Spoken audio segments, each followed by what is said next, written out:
마태복음 18장 1절에서 10절입니다. 마태복음 18장 1절. 그때 제자들이 예수께 나와 이르되 천국에서는 누가 크니까? 예수께서 한 어린아이를 불러 그들 가운데 세우시고 이르시되 진실로 너희에게 이르노니 너희가 돌이켜 어린아이들과 같이 되지 아니하면 결단코 천국에 들어가지 못하리라. 그러므로 누구든지 이 어린아이와 같이 자기를 낮추는 사람이 천국에서 큰 자니라. 또 누구든지 내 이름으로 이런 어린아이 하나를 영접하면 곧 나를 영접함이니 누구든지 나를 믿는 이 작은 자 중 하나를 실족하게 하면 차라리 연자 맷돌이 그 목에 달려서 깊은 바다에 빠뜨려지는 것이 나으리라. 실족하게 하는 일들이 있음으로 말미암아 세상에 화가 있도다. 실족하게 하는 일이 없을 수는 없으나 실족하게 하는 그 사람에게는 화가 있도다. 만일 내 손이나 내 발이 너를 범죄하게 하거든 죽어 내버리라. 장애인이나 다리 저는 자로 영생에 들어가는 것이 두 손과 두 발을 가지고 영원한 불에 던져지는 것보다 나으리라. 만일 내 눈이 너를 범죄하게 하거든 떼어내버리라.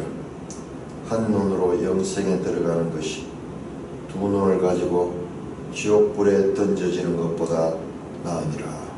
삼가 이 작은 자 중의 하나도 없이 여기지 말라.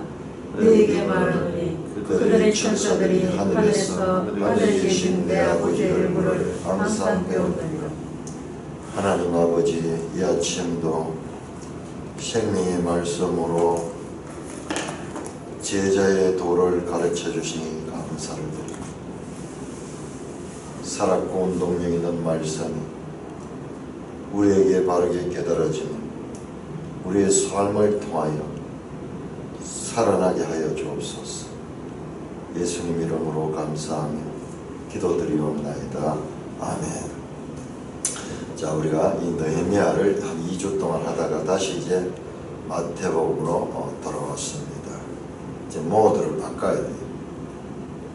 느헤미야 구약의 마지막 책이었습니다. 구약의 역사서로서는 마지막 책. 그와 어떻게 이 마태복음이 연결되는가도 우리가 같이 생각을 해보면 참 이 성경 이해하는데 중요합니다. 에스라, 그 느헤미야 8장의 에스라가 그 성전 강단 위에 그 수문앞 광장에서 나무로 만든 강대상을 앞에 올라서서 거기에서 말씀을 전할 적에 좌우로 레위인 12명이 이렇게 함께 있던 모습과 지금 오늘 이 장면을 보면은 예수님과 제자들의 관계가 오버랩됩니다. 그리고 말씀을 가르치는 그 에스라, 듣고 깨닫는 그 백성들과의 관계도 이 연결이 됩니다. 자, 그때에 되었습니다. 그때에는 가깝게는 17장에 변화산 사건이 있었고요. 그 다음에 성전세 내는 문제에 대한 말씀이 있었습니다. 성전세를 내라 한데 그 성전세를 낼 필요가 없다. 왜? 그러면 그 성전의 이 주인의 아들이 성전세를 낼 필요가 없지 않느냐. 그렇지만은 실족하지 않기 위하여 물고기에 기적적으로 그 물고기를 낚시를 해가지고 그 입에서 나오는 한 세계를 가지고 너와 나의 성전세를 내라 라는 기사가 있었던 그때 조금 더 나가면 16장에 베드로의 가이사라 빌립보에서 베드로가 주는 그리스도시요 살아계신 하나님의 아들이신다 라는 신앙 고백을 했을 적에 예수님부터 큰 칭찬을 받고 돌아서서 예수님께서 비로소 십자가에 죽으실 것과 그러기 위해서는 예루살렘으로 올라가야 될 것을 말씀할 때 주여 그리마옵소서 하며 책망하면서 항변하던 그 베드로가 주님으로부터 오히려 책망을 받습니다. 사탄아 물러가라. 그 사건이 있었던 그때에 16장과 17장 계속 뭐냐 그러면 예수님의 사역은 제자들과의 관계입니다. 자, 제자들과 예수님의 관계에서는 주로 뭐냐 그러면 여기 가르침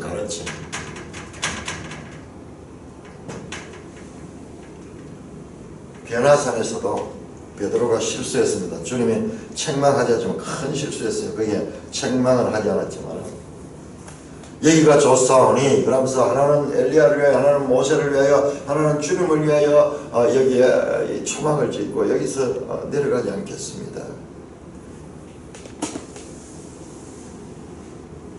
계속되는 제자들의 고정관념의 그 잘못된 것이 노출됩니다.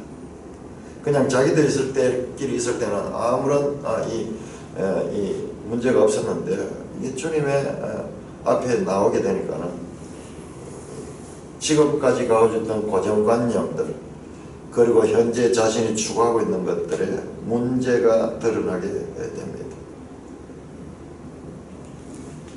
오늘 본문도 마찬가지입니다. 제자들이 예수께 나와 이르되 천국에서는 누가 크니까? 왜 이런 질문을 했을까요? 천국에서는 누가 크니까?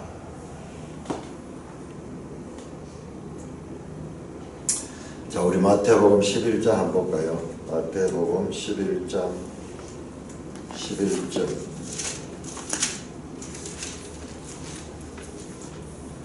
11장 11절을 보시면 내가 진실로 너희에게 말하니 여자가 낳은 자 중에 세례요한보다 큰 이가 일어남이 없도다. 그러나 천국에서는 극히 작은 자라도 그보다 크니라. 제자들이 이 말씀이 무슨 말인지 잘 못 알아듣지만 세례요한은 참 위대한 선지자지만 그러나 그는 천국에서는 극히 작은 자보다도 그가 더 적다라는 말입니다. 이 말씀 때문에 그랬는지 제자들이 과연 그렇다면 천국에서는 누가 큽니까? 거기에 대한 질문일 수도 있습니다. 아니면은 지금 계속 변화산을 경험하고 변화산 제자들 가운데 일부가 경험했어요. 그때 올라갈 때 세 사람 올라갔습니다. 베드로와 야고보와 요한 이 세 사람만 올라갔습니다. 그러니까 그 일에서도 그 12제자가 다 가지 않고 세 사람을 갔는데 그들이 특별히 큰 자인가? 그런 공동체 안에서 이 제자들 공동체 안에서 그런 질문이 나올 수도 있습니다. 자, 어떤 연유에서인지 제자들이 이와 같은 질문을. 근데 사실상 사람은 모이면요 항상 누가 큰 자냐 이것을 생각하고 또는 무의식적으로 판단합니다. 누가 영향력 있는 자냐, 누가 큰 자냐. 그리고 사람들은 끊임없이 이 크기 되기 위해서 노력합니다. 위대한 인물은 못 되더라도 그 무리 가운데 작은 무리 가운데서도 우두머리가 되려고 하는 영향력을 크게 나타내고자 하는 그와 같은 야망이 인간의 삶에는 항상 있습니다. 인간의 성취의 핵심적인 추구입니다. 열심히 일하고 열심히 공부하는 것도 크게 되기 위해서입니다. 큰 집을 짓는 것도 자신의 크다는 것을 과시하기 위한 것입니다. 그래서 역사를 보면은 위대하다는 왕들은 위대한 건물들을 짓습니다. 높은 성을 쌓습니다. 지금도 세계에 보면은 마천루 경쟁입니다. 어느 나라가 높이 올라가는가. 우리나라도 지금 얼마 전까지는 이 63빌딩이 최고 높았는데 이번에는 이제 롯데 호텔입니까? 그게 100몇 층짜리 지었죠. 누가 높은가? 누가 높은가? 끊임없이 크고자 하는 추구를 합니다. 세례요한도 그랬습니다. 세례요한도 정말 오실 그이가 당신입니까? 질문했잖아요. 아닌 것 같아요. 왜? 기락을 하면은 이 세례요한 같이 주님의 길을 예비한 자를 감옥에서 그대로 이렇게 섞여지게 버려두시진 않을 것이고, 그리고 그분이 오시면은 위대한 일을 할 거로 생각했는데 그런 것이 전혀 보이지 않아요. 그러면 세례요한도 의심이 들었던 겁니다. 오실 그이가 당신입니까? 제자들을 통해서 물어보라고 보냅니다. 그때 예수님께서는 간접적으로 이사야 말씀을 인용하면서 자신이 그인 것을 드러냈습니다. 예수님 안타깝습니다. 세례 요한조차도 예언된 말씀의 성취자로 오신 예수님을 알지 못합니다. 듣지 못하는 자가 듣게 되고, 장애인들이 건강하게 되고, 보지 못하는 자가 보게 되고, 이와 같은 일들이 일어난다. 이사야서에 나오는 그 메시아의 사역을 지금 하시는 분이 예수님이라고 알려드렸습니다. 그러면서 하신 말씀이 방금 11장 11절이에요.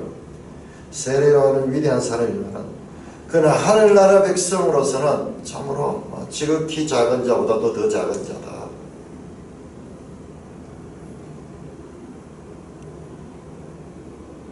세례요한도 그렇고 예수님의 12제자들도 천국에 대해서는 무지한 자들입니다. 그때 그 질문을 가지고 예수님께서 한 어린아이를 불러 그들 가운데 세우시고, 어린아이 파이데온 하는 그 헬라어인데요. 어린아이는요, 매성경 그 해설에 나오는데 1절에서 아니고, 어린아이는 당시 유대사회에서 어린아이는 연약하고 낮은 지위의 대명사입니다. 우리나라도 마찬가지였어요. 지금은 어린아이들이 각 가정에 아이 수가 적어가지고 어린아이들을 참 귀하게 생각하지만 인류 역사는 그런 적이 없습니다. 산하 조절이 되지 않기 때문에 한 부부가 결혼하면 보통 뭐 10몇 명씩 놓습니다. 그게 다 커지는 중간에 죽고 이러지만 작은 여자들은 평생을 이 폐경기가 이르기까지 임신과 출산과 또는 유산을 반복합니다.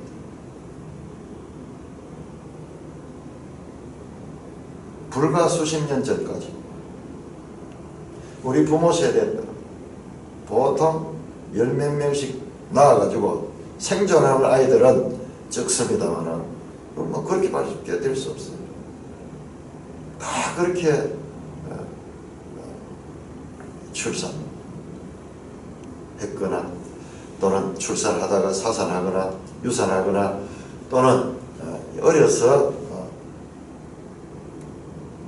홍역이라든지 여러 가지 질병에 의해서 죽는 아이들이 많았어요. 그래서 어린아이들이 태어나면 호적을 하지 않습니다. 자는 얼마까지 갈까 봅니다. 그래서 100일이 되면 잔치를 해요.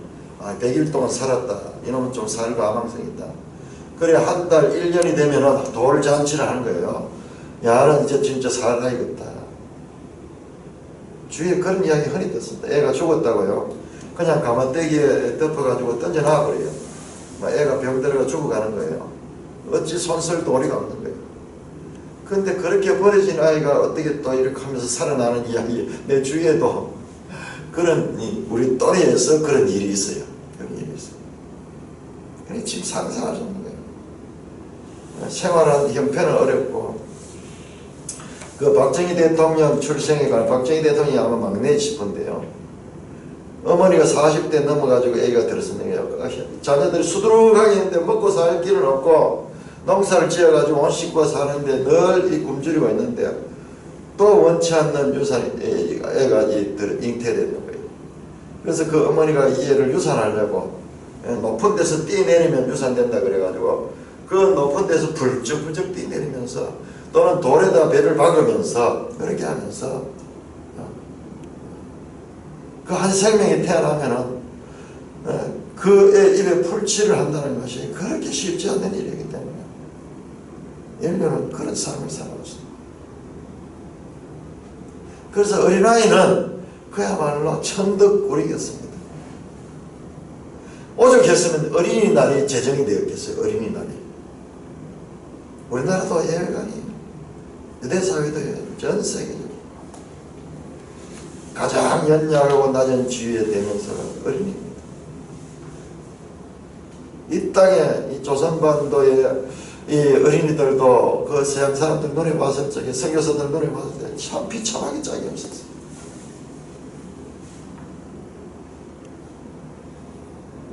그 어린이들의 관심을 가지고 학교를 만들고 교육을 하고 그렇게 했던 겁니다. 이 어린아이를 불러가지고 그들 가운데 세우시고 이러시네. 진실로 너희에게 이르노니 너희가 돌이켜 어린아이들과 같이 되지 않으면 결단코 천국에 들어가지 못하라. 그러므로 누구든지 이 어린아이와 같이 자기를 낮추는 사람이 천국에서 큰 자니라. 자, 예수님의 가르침은요, 제자들에 대한 가르침입니다. 제자들은 앞으로 이 교회를 세우게 됩니다. 교회. 지금 이 18장 본문은요, 18장 본문은 교회 공동체에 대한 이 가르치는 것이 뒤에 보면은 나옵니다. 뒤에 보면 나옵니다. 17절을 보면은 교회 말하고 교회 말도 듣지 않고 하면서 교회라는 말이 이제 마태복음에 딱 두 번 나와요. 두 번 나오는데 바로 16장에서 베드로가 신앙 고백했을 적에 바요나 시모나 네가 복이 있도다. 이 말을 한 것은 네 혈육이 아니요 하늘에 계신 내 아버지니라. 내가 이 반석 위에 내 교회를 세우리니 했던 그 교회예요. 그 교회. 그러니까 18장은 교회 공동체의 훈화를 담고 있는 것입니다. 교회는 이 땅에 임한 천국입니다. 천국의 모양이에요. 그러나 이 세상의 교회가 그런 모습을 보여주고 있지 못해서 그렇지만은, 그러나 교회는 그 주님의 가르침을 따라서 그것을 지향해야 됩니다. 죄인들의 모임이기 때문에 교회는 항상 불안정합니다. 그럼에도 불구하고 목표를 가지고 있어요. 목표를. 그래서 우리 배우고 계속 노력해서 계속 알아가면서 닮아가는 그것이 교회입니다. 아주 중요한 가르침. 세상에서는 누가 큰가가 항상 관심거리고 사람들의 목표가 되지만은 예수님께서 정반대의 가르침입니다. 너희가 돌이켜야 된다. 그것은 세상적인 것과 같은 사상이고 마음을 돌이켜서 어린아이들 같이 되지 않으면 결단코 천국에 들어가지 못한다.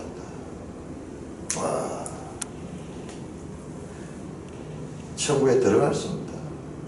그런 마음 그 자체를 가지고 제자들은 자신들은 이제 천국에 들어가는 것은 이미 기정사실이고 천국에서 얼마나 높은 자리에 앉게 될 것인가 여기에 관심이 있습니다. 뒤에 나오는 내용도 보면 계속 그렇습니다. 제자들은 지금 깨닫지 못해요. 가르쳐도 지금 깨닫지 못합니다. 배운다 해서 그대로 깨달아지는 게 아니에요. 그게 삶으로 녹아져 나오기 위해서는 여러 번 반복되는 훈련이 있어야 됩니다.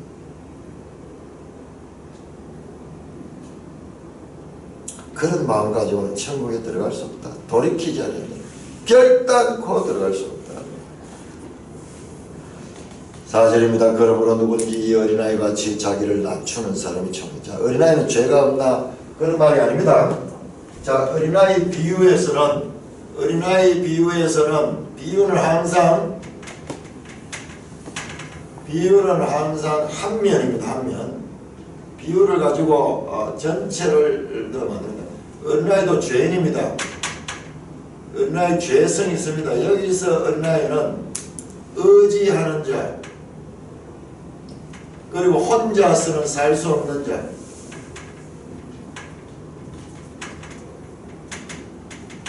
부모의 도움을 받지 않고는 살 수 없기 때문에 그는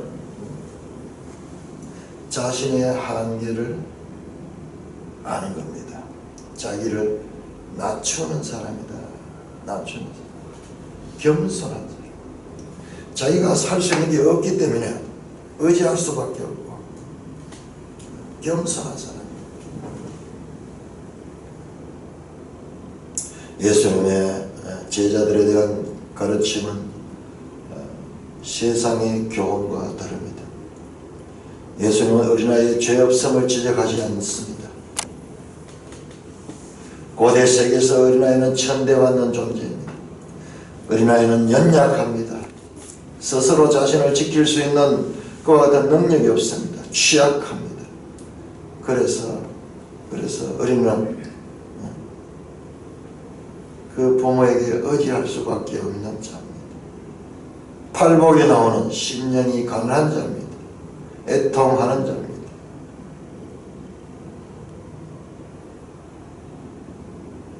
교만할 수 없는 자입니다. 세상의 복의 개념과는 전혀 반대되는 그 팔복이 어린아이에게는 일상입니다. 자신의 힘과 자기 추구에서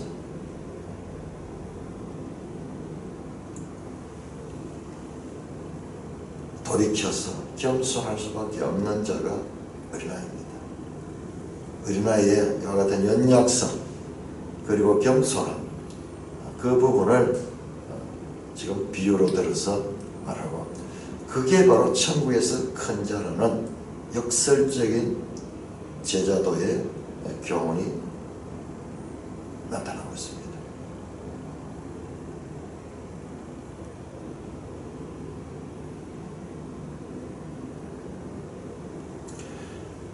어린아이 같으면 하나님의 자비를 통해야만 천국에 들어가고 죄 용서함과 천국 생활을 영위할 수 있는 위대한 자가 되는 것입니다. 천국에서 큰 자는 어린아이 같습니다. 그러나 아직도 제자들 가운데 많은 사람들은 자신의 어떤 야망과 계획을 따라 예수님을 지금 따라다니고 있습니다. 대표적으로 유다 같은 사람, 가롯 유다 같은 사람, 나중에는 엄청나게 실망하죠. 점점 갈수록 그 스승의 가르침이 자신의 생각과는 반대가 되는 거예요. 그리고 우리 앞에서도 나왔잖아요. 앞에서도 보면은 8장에서 예수님이 여러 기적을 행할 적에 주님을 따르는 자들 가운데 예수님께서 그들의 마음속에 야망을 하시고 인자는 머리 둘 곳도 없다, 그렇게 말씀합니다. 너희들이 지금 번지수를 잘못 잡고 있다. 천국에서 큰 자, 역설입니다. 마가복음 13장에 보면 예수님은 인자가 온 것은 섬김을 받으러 온 것이 아니라 섬기러 왔다. 종으로 온 거예요. 종으로. 예수님의 이 삶은 가장 위대하신 하나님이 가장 천박스러운 종의 모습으로 출생부터 시작해서 그 말구에서 태어났습니다. 가난한 목수의 아들,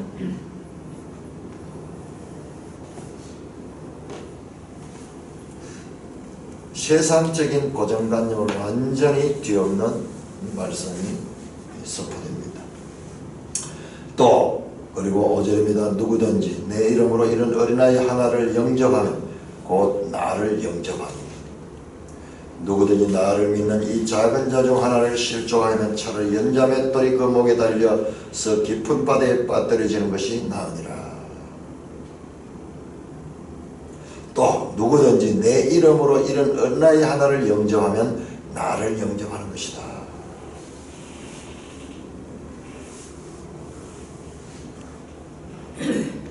자, 마태복음 10장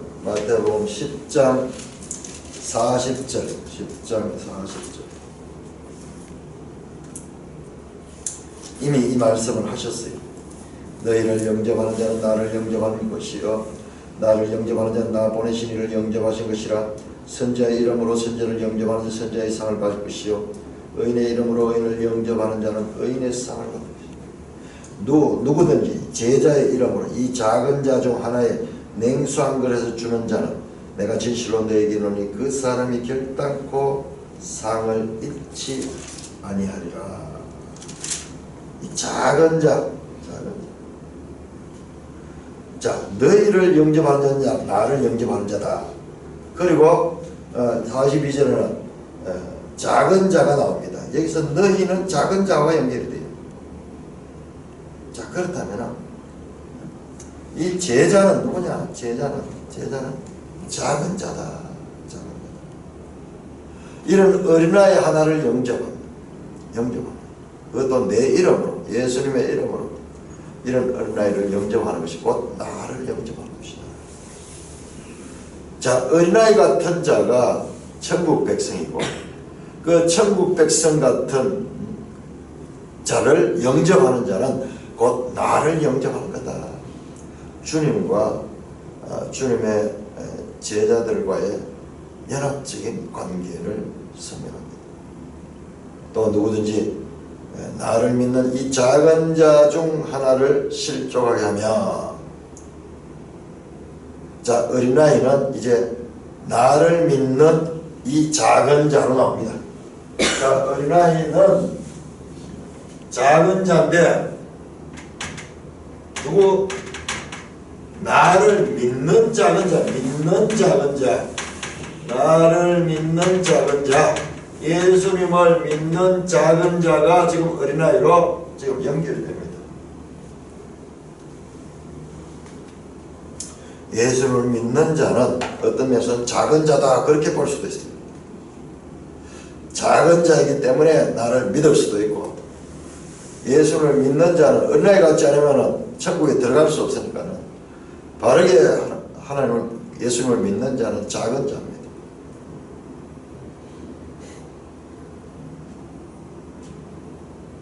자, 너희 작은 자를 영접한 곧 나를 영접하는, 이건 이제 사도 바울에 가면 이게 이해가 돼요. 사도 바울은 교회를 그리스도의 몸이라고 했어요. 그리스도의 몸이라고 했어요. 그러니까는 그 몸의 지체들이 바로 그리스도와 연합되어 있는 거예요. 그리스도. 거룩한 연합입니다.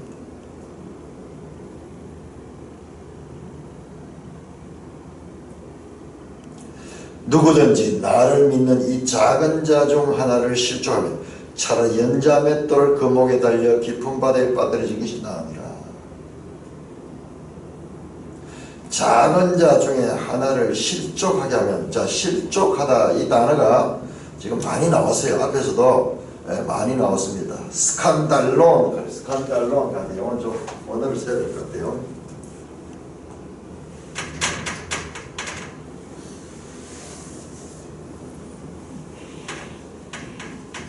스칸달론, 스캔들 할 때 나오는 그 단어. 우리 이걸 실족하다라고 번역을 했는데요.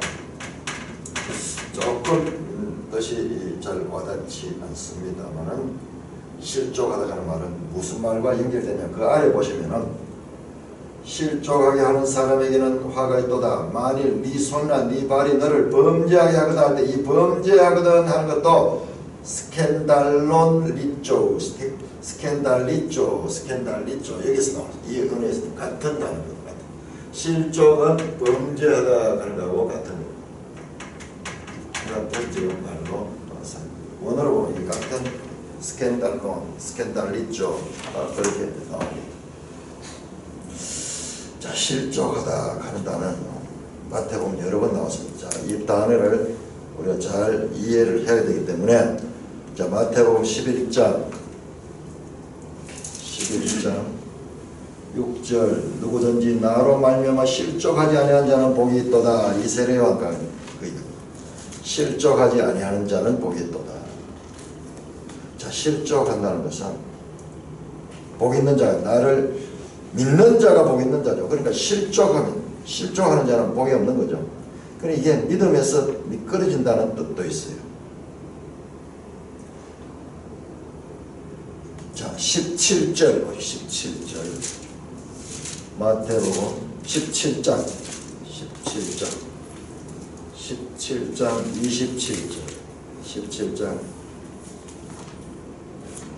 27절 그러나 우리가 그들이 실족하지 않기 위하여, 그러면서 그들의 실족이라는 말을 쓰는데 이것도 스캔달리조로 되어 있습니다. 자, 13장 41절 13장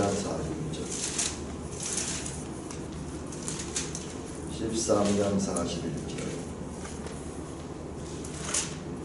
인자가 그 천사를 보니 그들이 그 나라에서 모든 넘어지게 하는 것과 또 불법을 행하는 자들을 거두어내어 넘어지게 하는 것, 이게 실족하다 같은 스캔들로 되어 있습니다.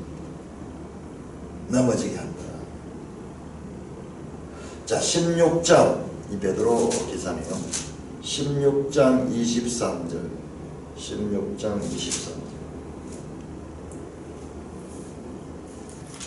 예수께서 돌이켜 베드로에게 사탄아 내 뒤로 물러라. 너는 나를 넘어지게 하는 자보다. 자, 26장 31절 마태복음 26장 31절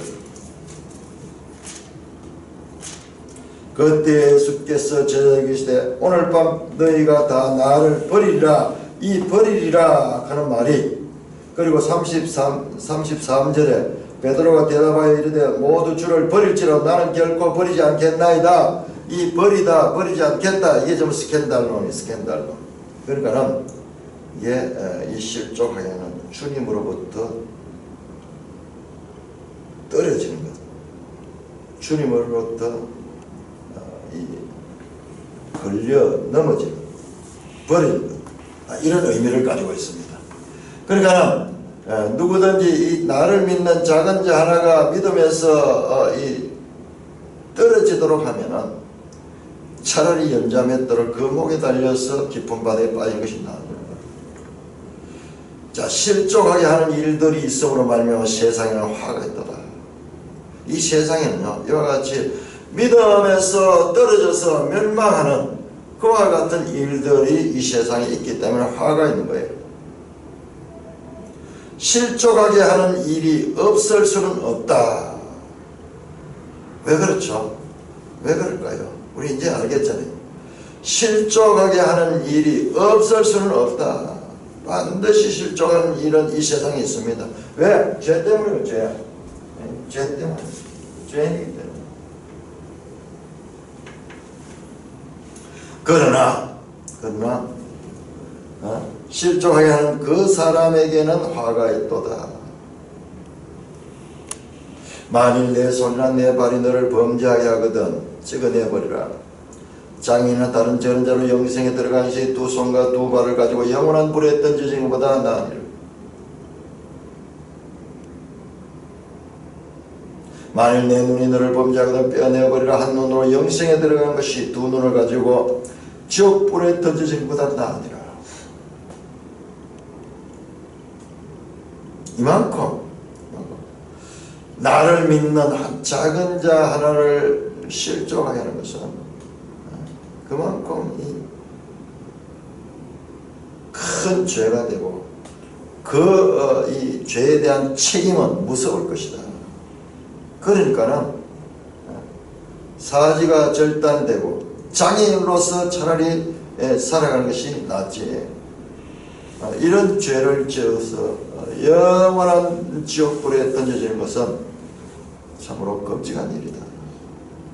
결론은 뭐냐? 결론은 10절입니다. 삼가 이 작은 자 중에 하나도 없이 여기지 말라는 것입니다. 내게 말하니 그들의 천사들이 하늘에서 하늘에 계신 내 아버지 얼굴을 항상 배웁니다. 누가 크니까 질문에 대한 답변입니다. 삼가 조심해라. 조심해라. 내 마음을 다스리라. 깨어라. 이 작은 자 중에 하나도 없이 여기지 마라. 우리 사람은 없이 여길 자리, 아무도 없으면서 남을 잘 없이 여깁니다. 이게 죄인의 특징이에요. 항상 비교하고 판단하고 비방하고 고소하고 고발하고. 무시하지 말라. 왜? 그들의 천사들이 하늘에서 하늘에 계신 내 아버지 얼굴을 항상 배우느니라. 어린아이가 이 작은 자로 연결이 되면서 그들의 천사들이 하늘에 계신 내 아버지 얼굴을 항상, 하늘의 이 정보가 여기서 약간 노출됩니다. 성경은 천사들에 대해서 많이 이야기합니다. 천군 천사라고, 천군 천사. 저 하나님의 나라에는 이 천사들이 또 이 나라의 이 구성원을 이루고 있습니다. 그런데 이 땅에 사는 사람들 개개인의 그 담당 천사들이 있는 것 같아요. 그들의 천사들이 하늘에서 계신 내 아버지 얼굴을 항상 배웁니다.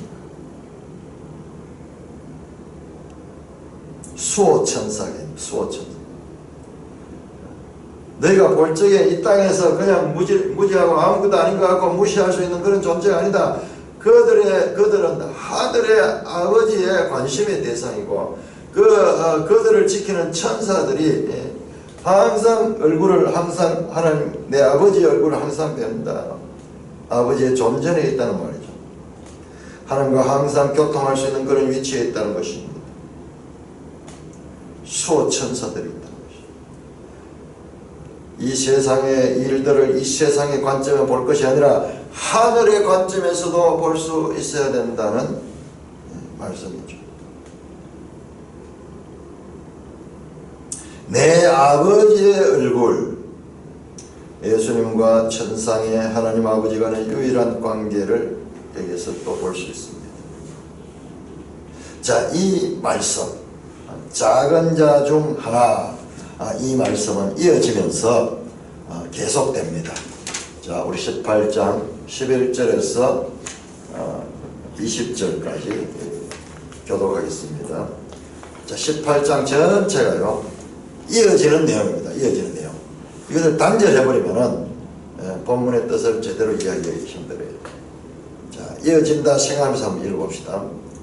자, 11절은 없음, 12절 너희 생각에는 어떠하냐? 만일 어떤 사람이 양 100마리가 있는데 그 중에 하나가 길을 잃었으면 그 99마리를 산에 두고 가서 길 잃은 양을 찾지 않겠느냐? 진실로 너희에게 이르노니 만일 찾으면 길을 잃지 아니한 99마리보다 이것을 더 기뻐하리라. 이와 같이 이 작은 자 중에 하나라도 잃는 것은 하늘에 계신 내 아버지의 뜻이 아니니라. 네 형제가 죄를 범하거든 가서 너와 그 사람과만 상대하여 공거하라. 만일 들으면 내가 내 형제를 얻을 것이요 만일 듣지 않거든 한두 사람을 데리고 가서 두세 증인의 입으로 말마다 확정하게 하라. 만일 그들의 말도 듣지 않거든 교회의 말하고 교회의 말도 듣지 않거든 이방인과 세리와 같이 여기라. 진실로 너희에게 이르노니 무엇이든지 너희가 땅에서 매면 하늘에서도 매일 것이요 무엇이든지 땅에서 풀면 하늘에서도 풀리리라.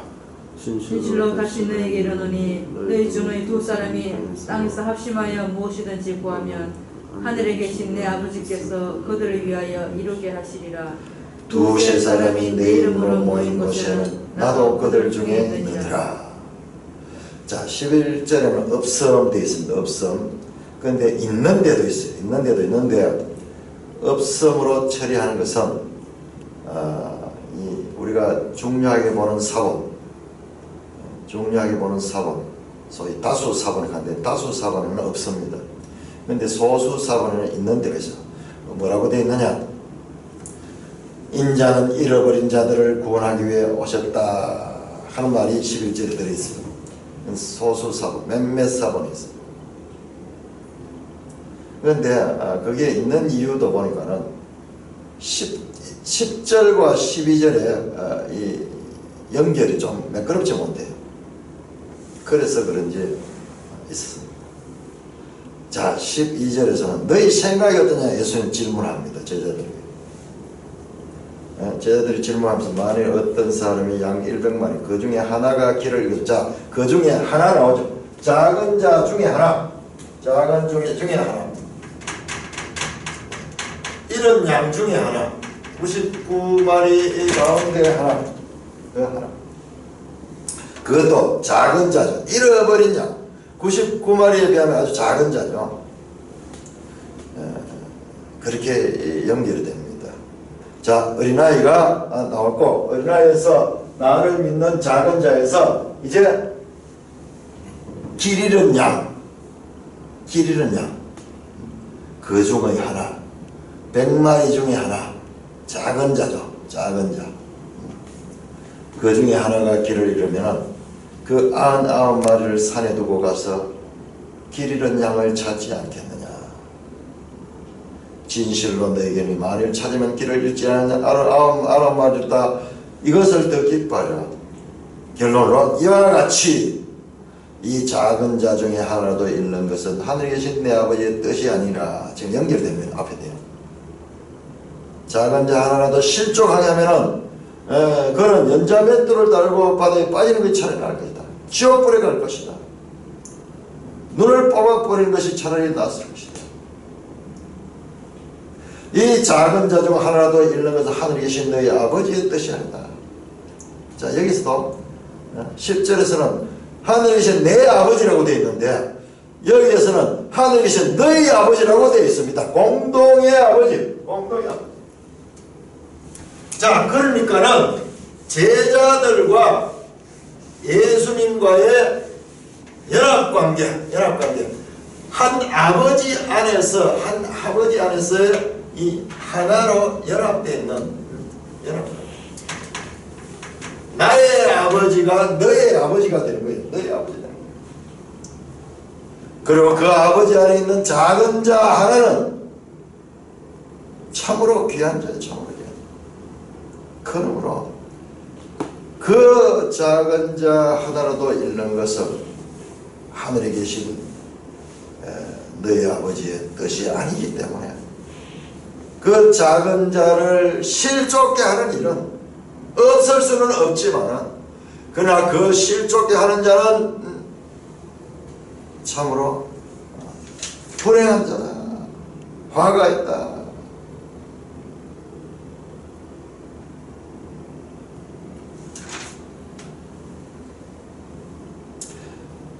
질문이 있었습니다. 누가 더 큽니까? 하는 질문에 대한 답변입니다.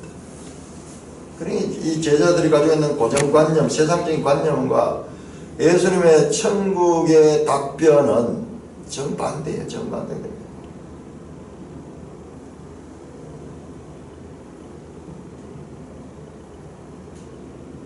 12절 후 양에 대한 비유 간의 연관을 제자들에게 요구합니다. 너희 생각은 어떠냐?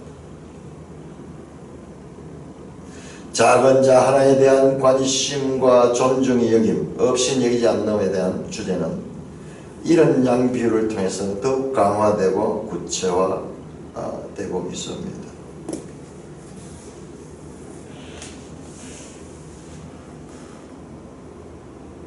길 잃은 양은 작은 자와 연결이 됩니다. 자, 이렇게 교회 안에 한 지체는 이렇게 소중하다. 나를 믿는 작은 자 하나가 하늘에서 그들의 천사들이 늘 아버지를 보는 그 천사들이 그들을 보호하고 있다. 그러므로 이 작은 자, 겸손한 자, 너희 눈에 보이는 보잘것없는 자, 크고자 하는 너희들이 봤을 때 무시받는 자, 그것이 그렇게 귀한 자들이다.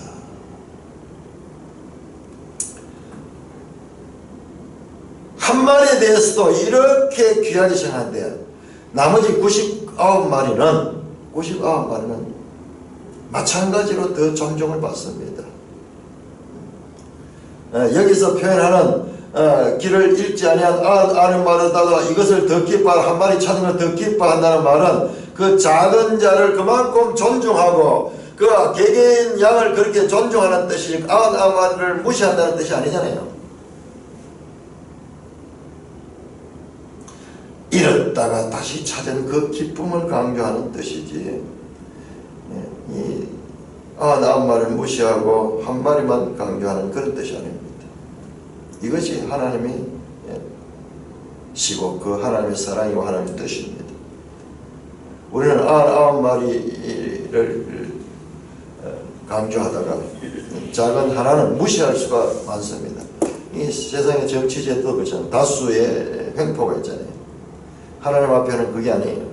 그건 연약한 인간에게는 어쩔 수 없는 한계 상황이에요. 다수결에 그것이 그럼에도 불구하고 모순이 있음에도 불구하고 그것이 비교적 낮기 때문에 그 제도를 택하는 거지 완전한 건 아니에요. 다수가 항상 옳은 건 아닙니다. 자, 그러면서 이야기는 이어집니다. 네 형제가 죄를 범하거든.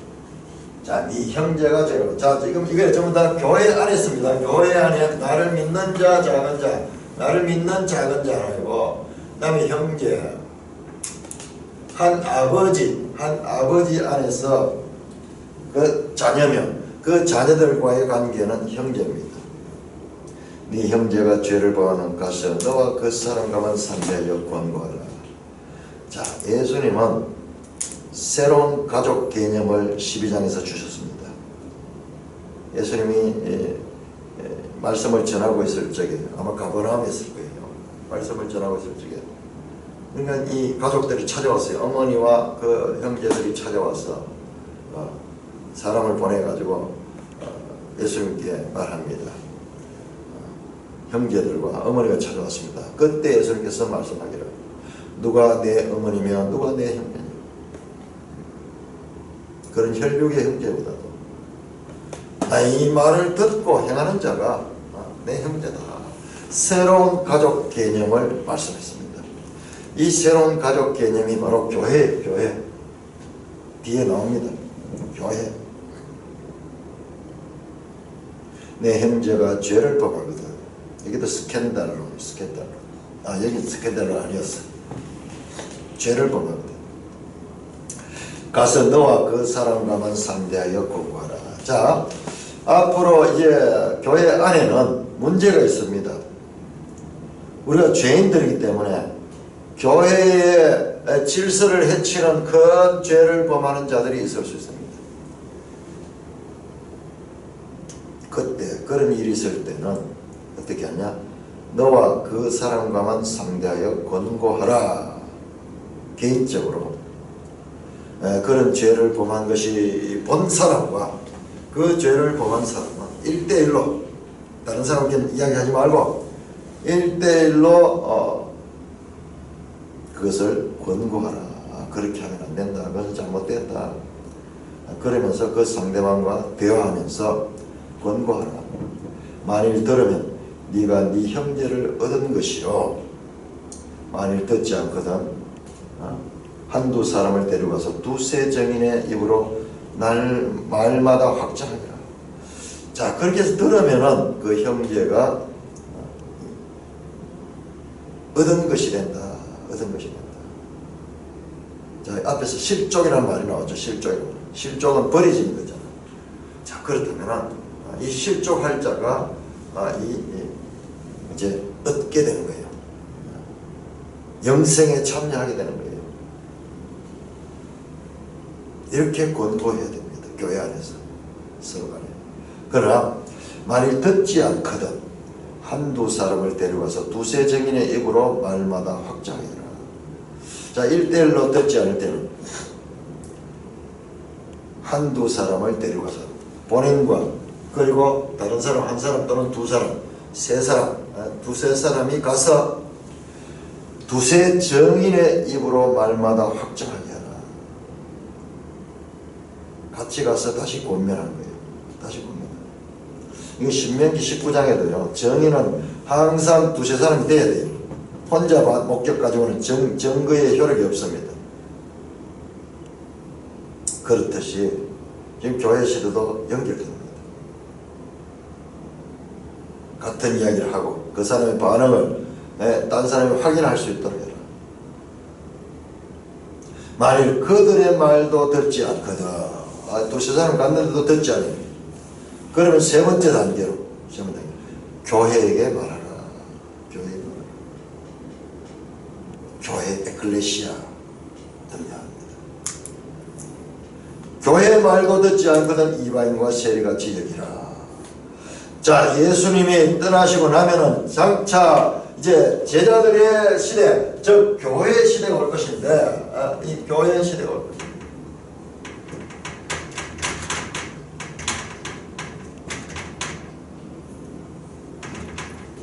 에클레시아 교회. 교회 시대에 제자들, 형제들끼리 어떻게 교회의 질서를 유지할 것인가를 지금 가르쳐 준 거예요. 그냥 함부로 쉽게 판단하지 말고, 정죄하지 말고, 딴 사람한테 소문 내가지고 저 사람이 이렇고 저렇고 하지 말고, 본인과 직접 1대1로 면담하고, 그래도 되지 않을 때는 신뢰받는 지도자 한두 사람을 데리고 가서 정인을 세우게 하고, 그래도 듣지 않거든 교회에 공개적으로 말하고, 교회의 말도 듣지 않거든 이방인과 세리같이 여기라.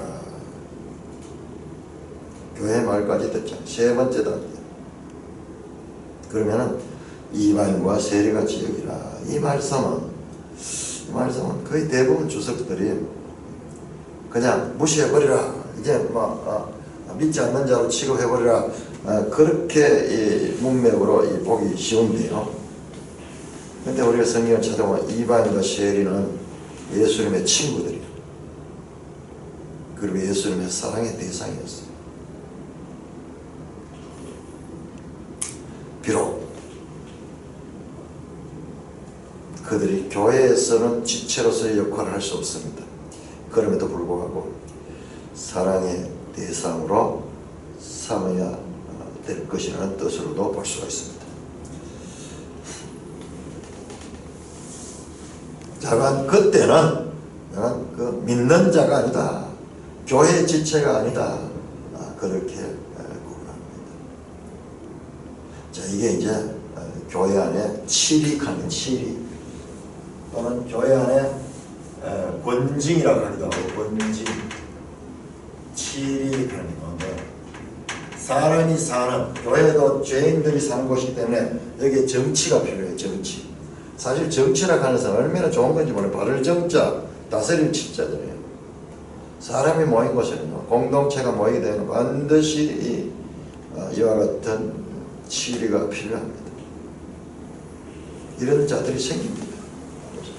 그를 제가 쉽게 판단하지 말고 2중 3중으로 걸림 장치를 통해 가지고 그렇게 다스리라. 18절 이하 말씀은 내일